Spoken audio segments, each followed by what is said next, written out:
My name is April. I'm sitting in the courtroom, the air thick with tension. The judge has just pronounced the sentence, and the room falls silent. My ex-husband, Leo, and his mother, Vera, stand before the bench, their faces pale and defeated. They've been found guilty of financial fraud, insurance fraud, and conspiracy to commit theft. The weight that's been pressing on my chest for so long finally lifts, and a wave of relief washes over me. It all started in the small town of Pinewood, where I grew up. I was married to Leo, and we had a beautiful 9-year-old son named Ethan. Ethan was diagnosed with a serious illness, and our world turned upside down. I spent every waking moment by his side, while Leo seemed to withdraw more and more. Ethan's funeral was a nightmare. I stood in the middle of the old church, wearing a black dress that felt like a second skin, suffocating me with grief. Ethan's white casket was in front of me, covered in his favorite sunflowers. The church was filled with the sound of stifled sobs and prayers. Just then, my phone vibrated in my purse. I didn't want to look, but curiosity got the better of me. A message with a photo appeared on the screen. Leo was smiling with a young woman, probably in her late 20s, on a tropical beach. The message simply said, "April, you should know what your husband is doing." I was in shock. How could he be off having fun while I was burying our son?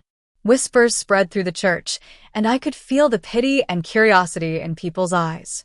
My mother, Lily, squeezed my hand and promised to make him pay. But Vera, Leo's mother, stepped up and said, "April, if you had taken better care of Ethan, this wouldn't have happened." I was furious. I reminded her of how hard Ethan fought and where Leo was when our son needed him. That night, I went into Leo's office. His usually neat desk was a mess. I started going through the papers and found a life insurance folder for Ethan. The original beneficiary was me, but my name had been scratched out and replaced with Leo's, and the change was made just a few weeks ago. The next day, while I was at the cemetery with Ethan for the last time, I decided to dig deeper. Back in Leo's office, I found a file about property transfers. My signature was forged, and several properties that were once ours were now solely in Leo's name. That night, I got a message from an unknown number. It was from a woman named Ava. She said Leo had lied to her too, and that she had proof.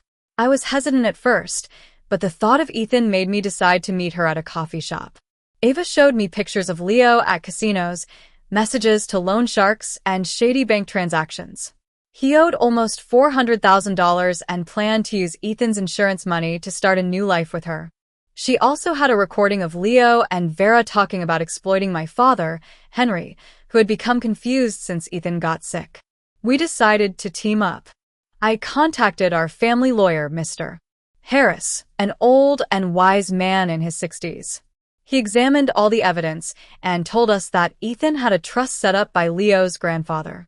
The trust protected Ethan's assets from any schemes by Leo's family. Our confrontation with Leo and Vera took place at Mr. Harris's office.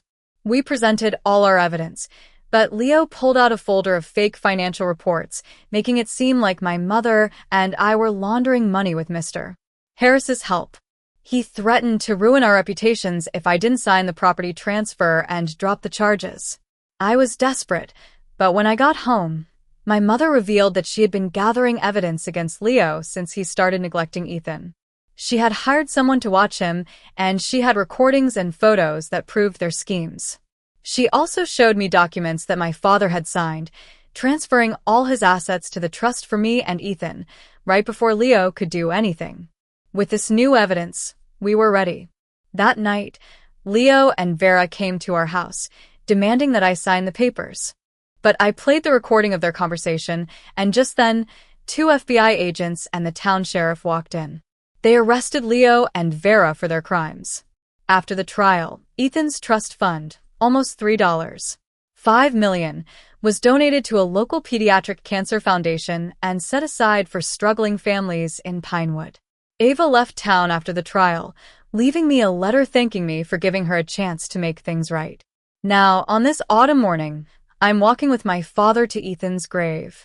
The air is crisp and the sun is shining. I place a small stuffed bear at the base of his headstone. I whisper to him that it's over, and I've protected our family. My father tells me that I'm just like my mother, and real love can be brave. I know that Ethan would be proud. I've learned that the greatest strength is not in revenge, but in preserving the love and values that matter.